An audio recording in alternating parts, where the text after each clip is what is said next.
Llegó la hora de conectarte con hackers, profesionales, emprendedores, innovadores, líderes, agentes de cambio. Y ahora su moderador, Javier Hernández Acosta.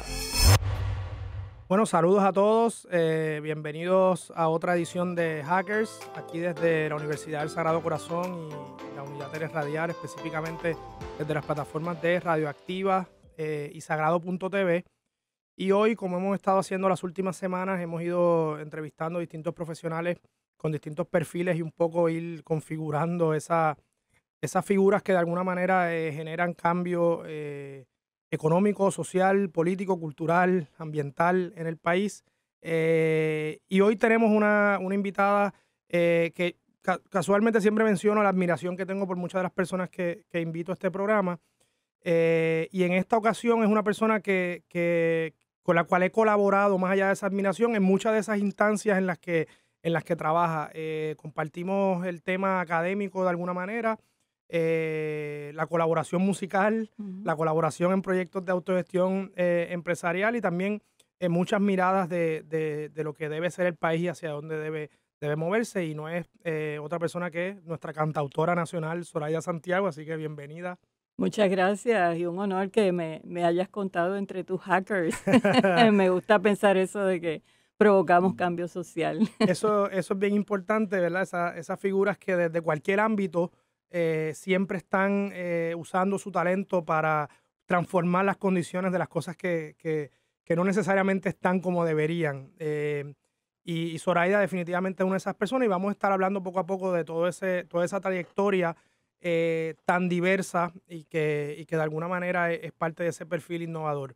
Pero Zoraida, antes que todo me gustaría, siempre hacemos esa primera sección como una especie de actividad forense en la cual vamos identificando cuáles fueron esas experiencias familiares, de comunidad, de formación académica que fueron llevando a ese perfil que tienes hoy en día.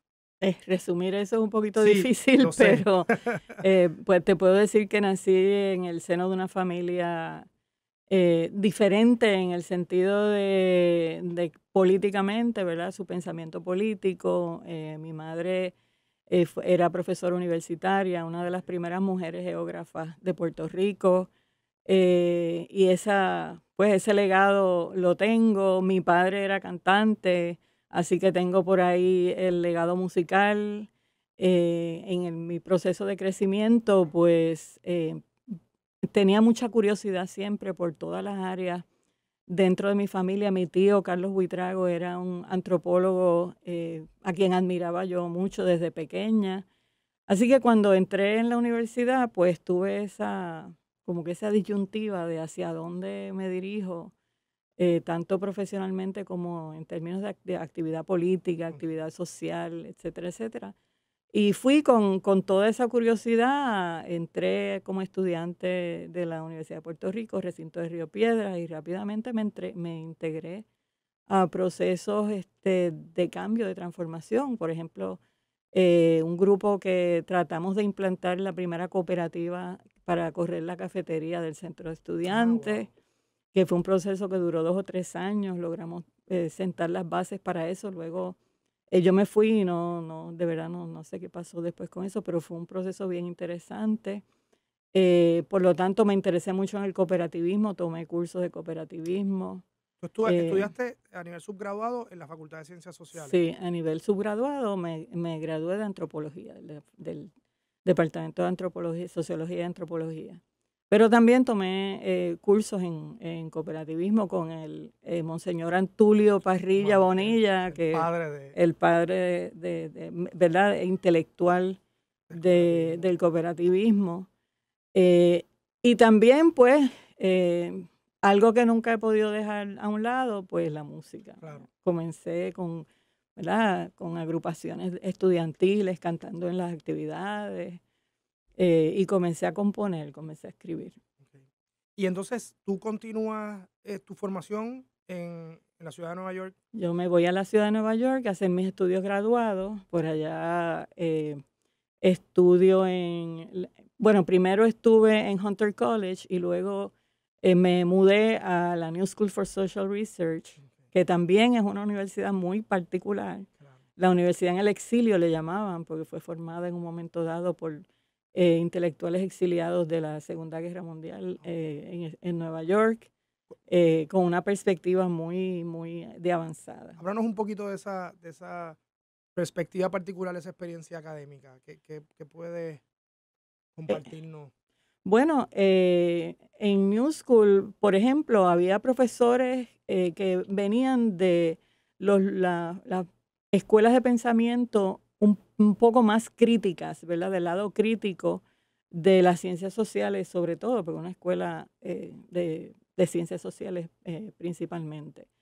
Así que uno se podía encontrar allí con gente cuyos escritos uno había leído y admirado, y de momento aparecían como profesores visitantes. Allí, por ejemplo, tomé clases sobre economía política, me leí El Capital de Rabo a Cabo, una universidad también con unos profesores de tendencia marxista, ¿verdad? El marxismo como tendencia intelectual, ¿verdad? En la New School estaba muy presente. Y también profesores interesados en América Latina. En New School, por ejemplo, los puertorriqueños éramos muy apreciados. Primero, porque éramos muy buenos estudiantes, teníamos fama de ser muy buenos estudiantes. Y segundo, porque les proveía a los profesores se nos veían como el elemento latinoamericano, pero más cercano a ellos. Claro. Y tuve un profesor a quien recuerdo con mucho cariño, William Roseberry, que a su vez era admirador de mi tío Carlos Buitrago por su trabajo con el campesinado colombiano. O sea, él había estudiado mucho los campesinos en Colombia y había leído mucho el trabajo que mi tío había hecho en Puerto Rico y hicimos una buena relación durante los años en que estuvo allí. Y mientras esto está pasando a nivel académico en la ciudad de Nueva York, hay también todo un desarrollo musical. También. Algunos proyectos importantísimos en la historia de la canción. Sí, bueno, empezamos tocando con unas amistades. Yo empecé tocando en las calles del Village. Nos reuníamos en una esquina con la guitarra, con instrumentos de percusión y cantábamos. Hasta que nos vio un individuo que era dueño de uno de los, del Olive Tree, que es uno de los lugares famosos del Village. Y nos invitó a que estableciéramos un cafeteatro en el sótano del Olive Tree. Y allí empezó el primer cafeteatro que yo recuerdo en la ciudad de Nueva York, por lo menos en la generación de nosotros. Donde nosotros tocábamos, atendíamos las mesas. Mientras tanto, pues yo estaba estudiando en New School, así que tenía esas dos instancias siempre presentes. Por un lado la música y por el otro la carrera de antropóloga. Que de alguna forma hay una conexión ahí, porque obviamente la canción se vuelve ese recurso clave para uno también comunicar todo un tema de crítica social y de... Vamos a dar una breve pausa y cuando regresemos retomamos ese tema en la ciudad de Nueva York. En breve regresamos con Hackers, emprendimiento, innovación, marcando la diferencia. Regresamos a Hackers, profesionales del emprendimiento y la innovación. Bueno, Zoraida, nos quedamos hablando de la ciudad de Nueva York, que a su vez es la meca de un montón de procesos culturales, sociales y políticos. Y me gustaría que nos siguieras hablando de cómo se da también esa creación de Aires Bucaneros, que es ese proyecto musical importantísimo para el país. Mira, en Nueva York en ese momento confluyó mucha gente latinoamericana, huyendo, por ejemplo, de Chile, ¿verdad? De la dictadura de Pinochet, de Centroamérica, de muchos sitios. Y fueron muchos músicos. Conocimos músicos, compartimos con ellos, hasta instrumentos que yo no conocía, ¿verdad? Alguien me regaló un charango. Fue una experiencia, en verdad, culturalmente bien rica. Entonces, obviamente habíamos empezado a oír la nueva trova, la nueva cubana, la nueva canción, pero en Nueva York se creó como una especie de comunidad musical en donde la canción, como tú decías, se comenzó a utilizar, o se utilizaba, no se comenzó, ¿verdad? Claro. Se utilizaba para reflexionar y para pensar sobre los procesos sociales que se estaban viviendo. Entonces, aparece Roy Brown, que también emigra de Puerto Rico en ese momento a Nueva York. Yo lo conozco, yo trabajaba en Claridad Bilingüe en ese momento de reportera. Wow. Y me dan la encomienda de entrevistarlo. Él no se acuerda de esto, pero yo lo entrevisté. Y luego él me oye cantar en una calle en Nueva York y me propone, él tiene un proyecto que es Aires Bucaneros, que es sobre la poesía de Palés. Tiene esta composición de Palés, de Aires Bucaneros.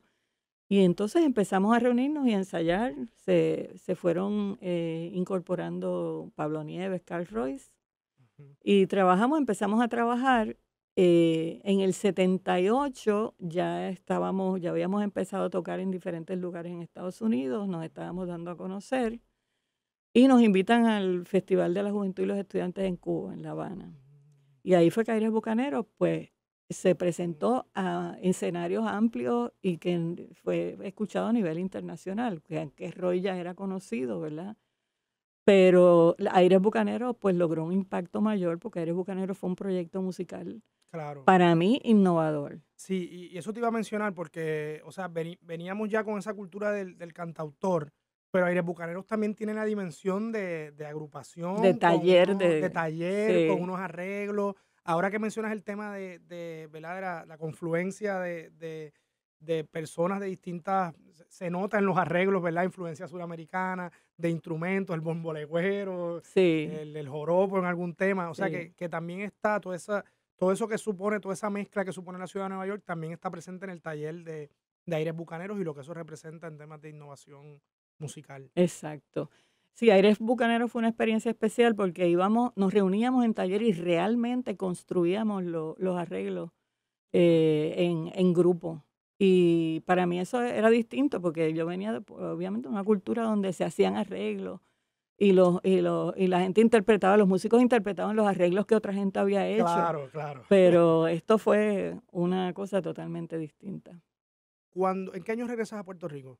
Yo regreso en el 82. Okay. Teniendo ya una formación académica rigurosa, una experiencia musical, ¿cómo fue ese proceso de tú llegar a Puerto Rico y tú decir, y fíjate, no lo había pensado, pero yo sé que le pasa a mucha gente cuando regresa, esta cosa de tú decir, ok, regreso, me vas a explicar, me gustaría saber por qué decide regresar o si siempre estuvo contemplado y cómo decide, ok, voy a operar desde aquí para lograr lo que quiero. O sea, ¿cómo se da ese proceso de decidir desde dónde? Yo siempre quería regresar, Okay. siempre había querido regresar. Terminé la parte de mis estudios que tenía que estar en la universidad, ¿verdad? La parte, completé mis clases y me disponía a hacer mi tesis, como quiera tenía que regresar.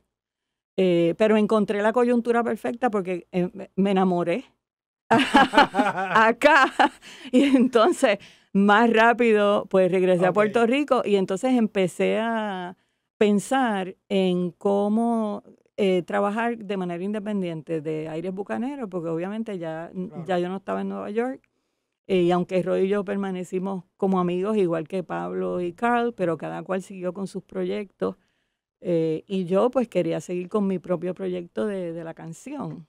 Y se me hizo bien difícil, porque, y ahí entra la cuestión de género, ¿no? La cuestión de que la idea de lo que es una cantante en Puerto Rico en ese momento no compaginaba mucho con la propuesta mía como cantautora. Yeah. Entonces, sí se conocía el cantautor y obviamente pues los que participaron en la creación del movimiento de la nueva canción en Puerto Rico, básicamente eran hombres. Y llego yo, ¿verdad? Que ya se me conocía por Aires Bucaneros en algunos sectores, pero hacer mi propuesta. Claro. Entonces fue como un poco difícil y me encontré con que no era una realidad poder vivir de la música. Y entonces, pues, me dediqué a la academia, a la enseñanza, que también era algo que había hecho en Nueva York. Claro. Yo había trabajado en varias universidades allá y llegué a Puerto Rico y me integré en la academia, no directamente todavía en la Universidad de Puerto Rico, eso vino más adelante. Pero la música, pues, fue algo que seguía haciendo, pero no como una actividad principal. Pero de alguna manera, y esto es una apreciación mía, uno que está en la academia y que hace todo el tema de investigación, sobre todo con las condiciones sociales del país y todo, y cómo evoluciona todo eso, es mi apreciación que la canción sigue siendo como un canal de publicación. O sea, Oh, yo sí, pienso en cada canción que trabajamos, y lo digo porque he tenido el honor de trabajar con Zoraida como músico. Cada canción recoge toda una reflexión sobre distintos procesos y distintas situaciones que ameritan ser cantadas o exactamente. escritas. No sé si... Estoy de acuerdo contigo, estoy de acuerdo contigo. Y quien tiene acceso a ellas es conmovido por ellas. El problema en Puerto Claro, Rico era en ese momento el acceso, o sea, cómo tú llegar a, y sigue siendo, para mí, ¿verdad? En mi apreciación, para alguna gente, cómo tú llegar a ese público, cómo tú llegar a que la gente te escuche y escuche tu propuesta musical cuando hay tanto bombardeo de la, ¿verdad? A través de la radio, la televisión y todos los medios de la música corporativa, podríamos claro, decir, ¿no? claro.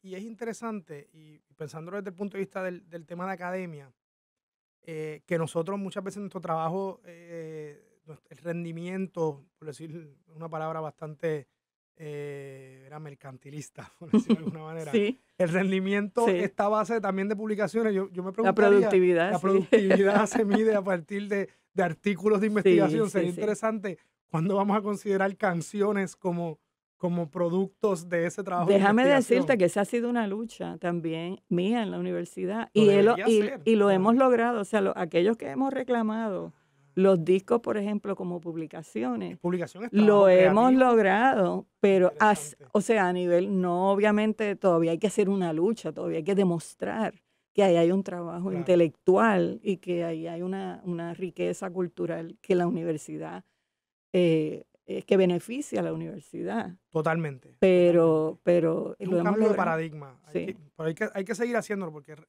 es muy cierto. Vamos a una breve pausa y vamos a hablar de un par de proyectos recientes que me gustaría discutir. En breve regresamos con Hackers, emprendimiento, innovación, marcando la diferencia.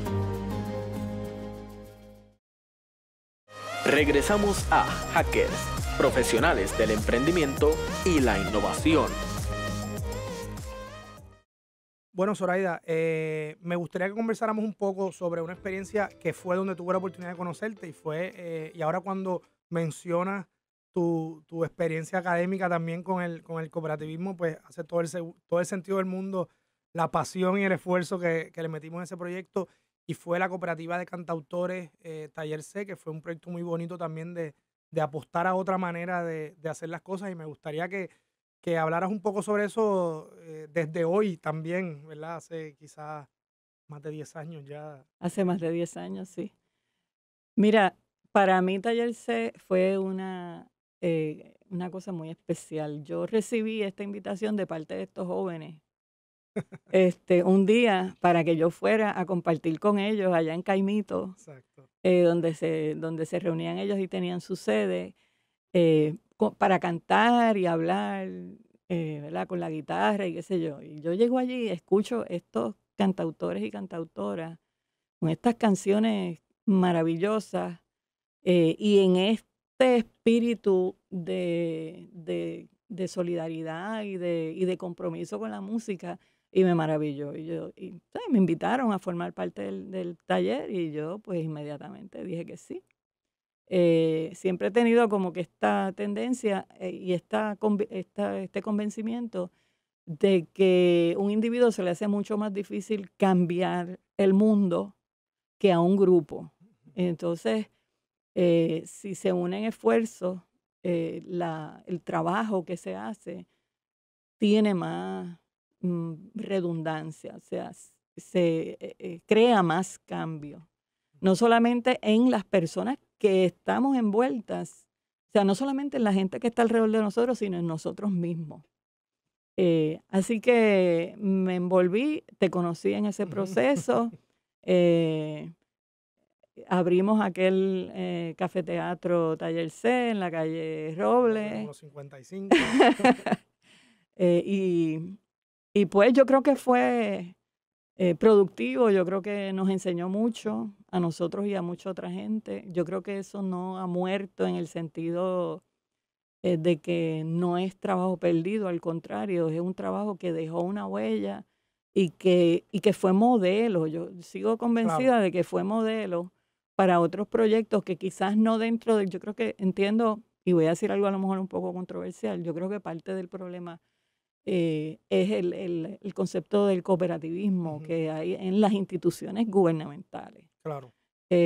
Para mí el cooperativismo es algo más espontáneo, algo más, eh, Yo creo más no de sé, filosofía de vida y de exactamente, práctica que de que de reglamentos. reglamentaciones yo creo que es importante, ¿verdad? Claro. Reglamentar y organizarse bien, pero yo creo que si no hubiera sido por muchas circunstancias del movimiento cooperativista en Puerto Rico como institución gubernamental, o sea, como procesos que tienen que ver con el gobierno, ¿verdad? Esos proyectos florecerían más, me parece a mí. Y estoy de acuerdo, en que muchos proyectos que han sido derivados de alguna manera de esa experiencia han adoptado algunos elementos de esa práctica de economía solidaria y cooperativista Exactamente, sin necesariamente entrar en la rigurosidad de lo que es el cooperativismo exactamente. como está definido por gobierno. Y yo creo que esa fue una experiencia bien bonita y con unos aprendizajes que Oh, siempre sí, menciono que hay que retomarlo. O sea, sobre todo en sí, la cultura, yo estoy convencido, y lo digo donde quiera que voy, el tema del cooperativismo hay que retomarlo porque ese sí. reto es un reto que permanece ahí y que individualmente va a ser muy difícil sobrepasarlo. Si trabajamos cooperativamente, probablemente sí. Ujú. Y me gustaría movernos de ahí a otro renglón, otra experiencia también de tu vida muy interesante que ha sido y que también yo creo que está marcado también en esa canción hermosa de Habrá que Sembrar, y es esa movida hacia el tema agrícola como proyecto de autogestión empresarial, de desarrollo comunitario, social. Yo lo veo como muchas cosas. Háblanos un poquito de ese. Yo entro en ese ámbito, en esa actividad, fíjate, principalmente porque en mis clases de ciencias sociales yo trabajo mucho el tema de la sustentabilidad, el tema de Puerto Rico, de la dependencia que Puerto Rico ha vivido a través de las últimas décadas, ¿verdad? Eh, y entonces vi por el otro lado a mi hijo meterse en proyectos agrícolas de sus amistades y lo vi aprendiendo mucho, no en la universidad, sino en la calle, en la práctica. Y entonces pensé que era una responsabilidad de cada uno de nosotros asegurarse de crear un cambio en la situación puertorriqueña con respecto a la alimentación, con respecto a la agricultura, a la seguridad alimentaria. Y me dije a mí misma, pues mira, mi hijo le encanta la agricultura, a mí también, y mi esposo estuvo de acuerdo, nos fuimos a, ¿verdad? Yo me fui principalmente. Encontré una finca cerca de nosotros vivimos, en San Germán, y nos metimos en este proyecto hace 10 años. La finca estaba sembrada de café, yo no sabía nada de café, Wow. pero teníamos un amigo que tenía una finca de café y tenía una torrefacción.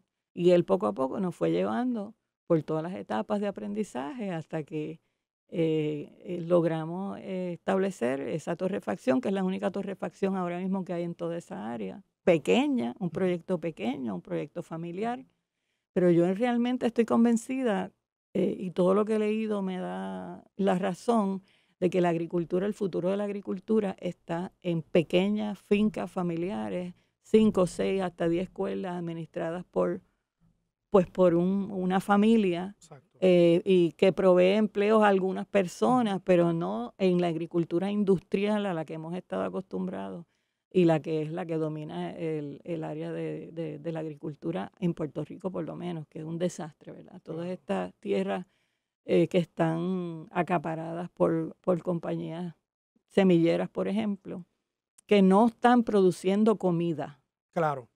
Eso es otra cosa. que es lo que nosotros Eh, necesitamos. déjame decir dos cosas que me parecen bien importantes, y es que, y con las que coincido completamente, también no está necesariamente en el qué, sino en el cómo, ¿verdad? A veces siempre pensamos, sí, desarrollo económico, pero ¿cuál desarrollo económico y para quién? ¿Verdad? A veces pensamos, Exactamente. agricultura, sí, ¿qué agricultura y para quién?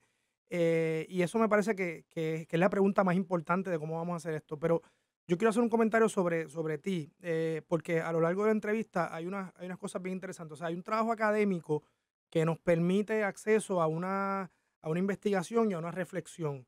Pero hay un caso bien interesante en tu perfil, y es que tú has llevado eso a proyectos concretos de acción, ¿verdad? Y esto es bien importante porque ese perfil del que tratamos de retratar aquí tiene esa característica. Si el tema de sustentabilidad es un tema bien importante en la academia para mí, pues como yo lo llevo a la acción con una finca familiar que produzca y que genere esos pequeños ecosistemas. El cooperativismo, pues cómo lo llevo colaborando en un proyecto de autogestión empresarial, cultural, como lo fue. Y quiero destacar eso porque me parece que la canción, ¿verdad? También como vehículo y todo esto enmarcado en un tema de producir cambio. Así que quiero decir eso porque me parece bien importante, porque redondea un poco lo que siempre pienso, interdisciplinaridad, pero también cómo ejecutamos este tema. Zoraida, habiendo allá afuera tanta gente que tiene sus talentos, que tiene sus aspiraciones, que sabe que el país está en un contexto complicado, ¿qué le diríamos brevemente en este último minutito?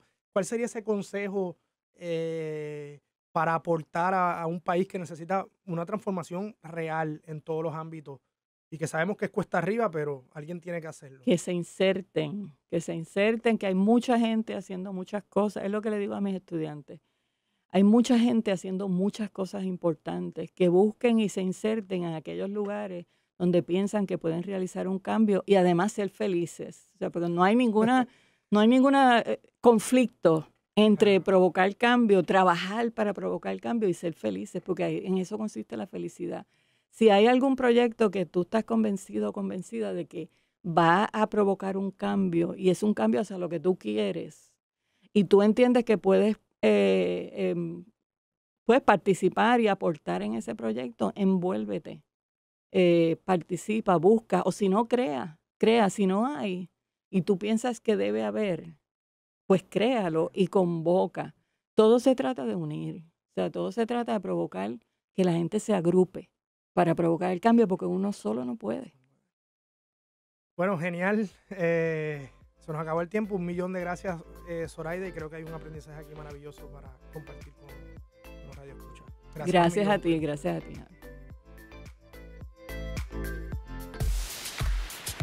Gracias por habernos acompañado en Hackers. La próxima semana los esperamos en un espacio en donde seguiremos en contacto con los profesionales que dejan su huella a través del emprendimiento y la innovación.